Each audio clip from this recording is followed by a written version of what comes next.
रोगजंतूंचा फैलाव टाळावा म्हणून कुष्ठरुग्णांच्या जखमांवरील पट्टी बंधनाचं काम दिवस उजाडण्यापूर्वीच पार पाडलं जातं आणि रुग्णालयात विविध प्रकारच्या वैद्यकीय सुविधा रुग्णांना दिल्या जातात। या रुग्णालयातून उपचार घेत हजारो कुष्ठरुग्ण कुष्ठमुक्त झाले आहेत आणि होत आहेत।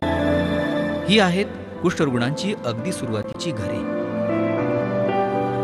बाबांच्या संकल्पनेतून साकारल्या गेलेल्या या घरांमध्ये दोन बाजूला दोन तरुण जोडपी आणि मधल्या भागात वृद्ध जोडपे राहते।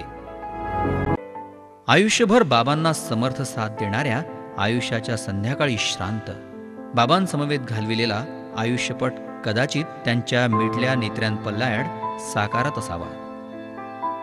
त्यात रममाण होऊन त्या निश्वास टाकत असाव्यात, त्यांच्या चेहऱ्यावर झळकत असावं।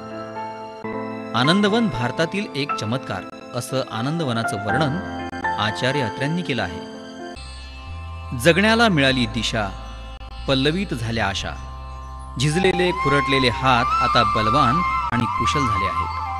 हातांशिवाय काम कसं करावं हे ते आता शिकले आहेत। ही कहाणी आहे एका कर्मयोग्याची, दगडाला पाझर फोडण्याची, जिद्दीची, कष्टाची आणि त्यागाची।